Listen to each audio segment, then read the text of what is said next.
Bonjour, bienvenue dans le 6e jour de la formation pour réapprendre à manger varié et équilibré. Nous allons maintenant attaquer une partie très innovante mise au point par Que manger.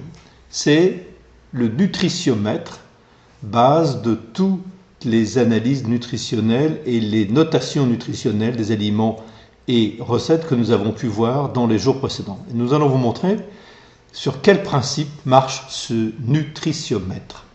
Pour commencer, nous nous basons sur le livre Les apports nutritionnels conseillés pour la population française, qui a été publié par des scientifiques du CNRS, et donc tous les spécialistes définissent quels sont les besoins sur des nutriments essentiels pour sa santé, de définir les niveaux de nutriments dont chacun a besoin.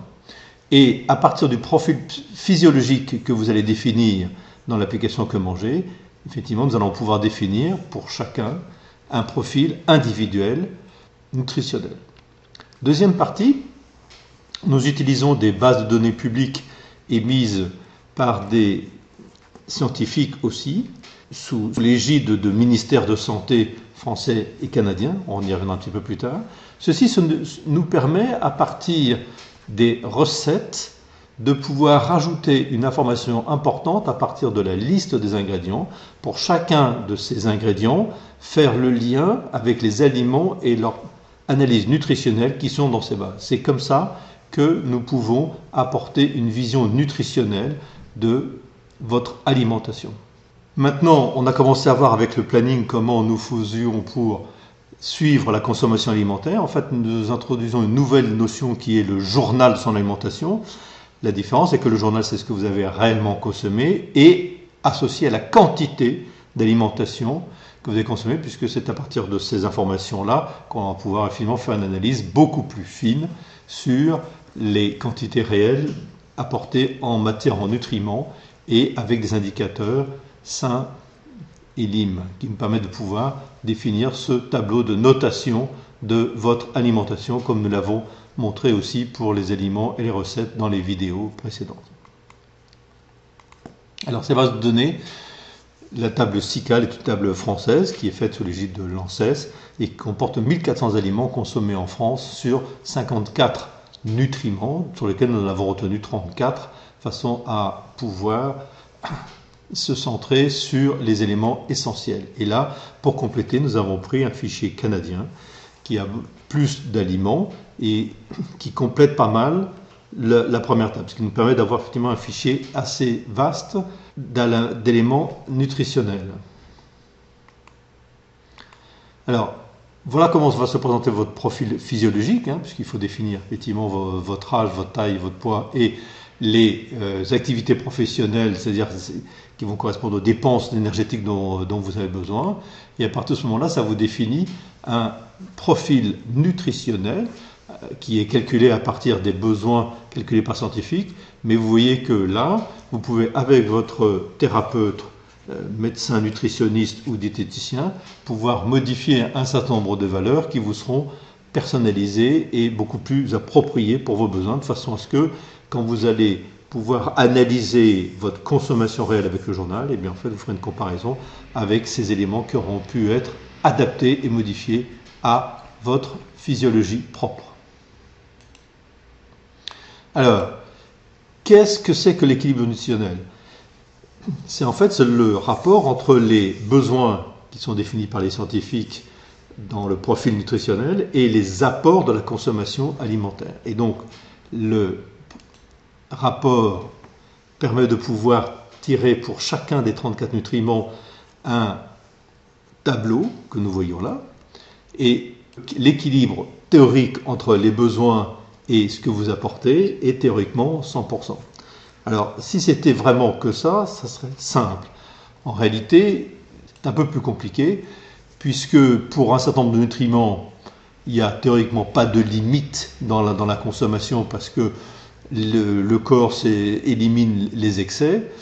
Par contre, effectivement, sur les déficiences, il faut faire attention, parce que là, même s'il n'y a pas de limite de toxicité définie par les scientifiques, il faut bien vérifier et s'assurer quand même qu'il n'y en a pas de déficience sur un certain nombre de nutriments. Et donc, il existe pour un certain nombre de nutriments des limites à ne pas dépasser en excès ou en déficience, qui sont définies. Et quand vous faites l'analyse nutritionnelle de votre alimentation, eh bien en fait, vous pouvez trouver des indicateurs au travers des analyses nutritionnelles qui sont faites pour le journal que vous faites. Et donc voici un exemple, par exemple, de comment se présente sur un certain nombre de journées la mise en valeur des dépassements de consommation d'un certain nombre de nutriments qui sont au-delà des limites de sécurité et de toxicité définies par les scientifiques. Donc là, pour les acides gras et le rétinol. Et on a la même chose donc en déficience, dans le sens inverse, puisqu'on se passe dans la partie rouge. Et donc là, ça permet de pouvoir faire sur une analyse de qu'est-ce qui manque dans votre alimentation. Et les limites de sécurité, on les fait apparaître en orange pour dire que c'est pas forcément très grave, mais c'est quand même mieux quand on peut corriger ça. C'est moins toxique, mais c'est quand même pas, ça ne contribue pas non plus complètement à l'équilibre nutritionnel. Donc ce que je vous propose maintenant, c'est de voir une démonstration de l'utilisation du journal de son alimentation et surtout de l'analyse nutritionnelle et de tous les outils qui découlent de tout ça pour vous permettre de pouvoir faire une analyse avec votre médecin nutritionniste ou votre thérapeute qui vous suit pour analyser et vous permettre de pouvoir avoir une vision pour adapter votre alimentation pour qu'elle soit équilibrée et nutritionnellement saine pour vous. Nous allons d'abord aller voir le planning, puisque nous allons repartir du planning pour basculer ces prévisions dans le journal de l'alimentation. Donc, nous allons d'abord consulter les 5 jours du planning que nous avons fait dans la vidéo précédente. Et nous allons voir que là, il y a 2 possibilités. Soit on transfère tout de suite l'intégralité des 5 journées du planning vers le journal, soit on le fait pour une seule journée. Donc là, nous allons commencer par faire pour une journée, pour vous montrer le principe, comment ça marche. Donc, après avoir cliqué sur le bouton, il vous affiche ce que vous voulez importer. Vous pouvez effectivement supprimer des aliments de l'importation. Une fois que vous avez validé, ceci est transféré dans le journal. Maintenant, vous pouvez aller venir modifier. Là, par exemple, on va mettre un poids pour la pomme, mais on peut modifier pour mettre le poids réel de ce que vous avez consommé.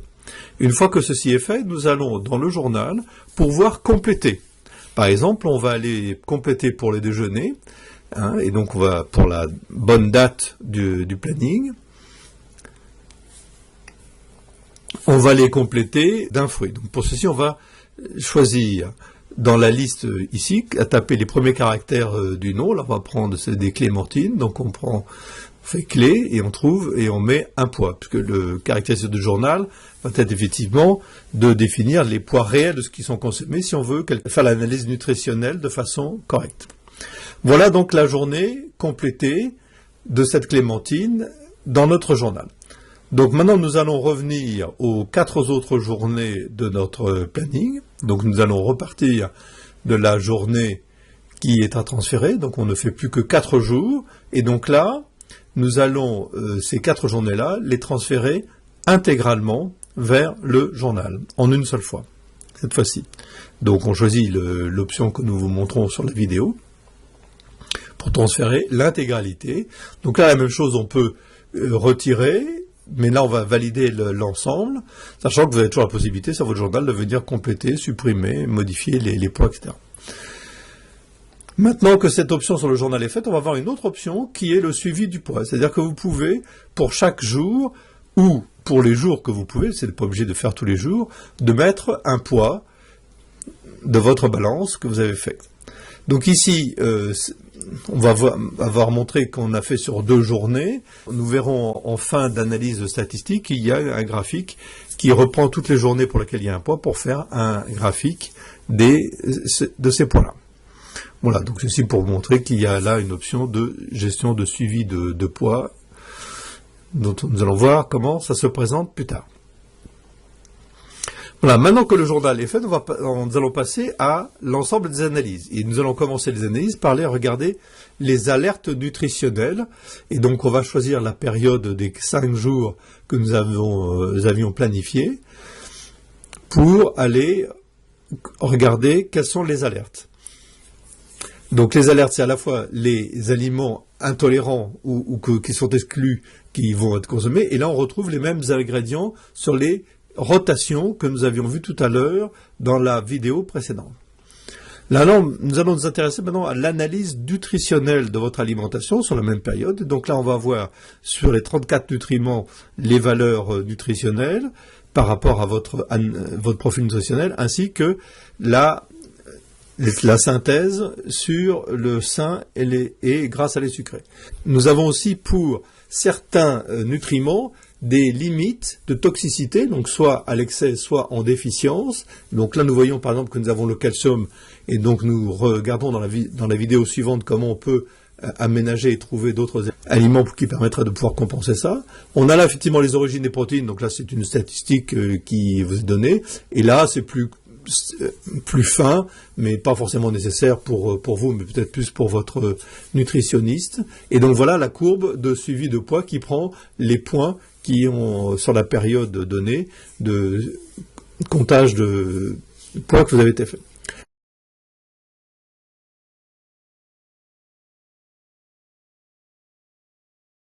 Dernière analyse qui est faite, c'est les analyses statistiques. Et donc là, qui reprend sur les 5 jours l'ensemble des aliments pour dire le nombre de fois qu'ils ont été consommés. Donc c'est classé par ordre décroissant. Et là aussi, la liste des recettes qui ont été utilisées pendant cette période-là. Donc là, vous avez de quoi vérifier si votre alimentation est équilibrée. Merci.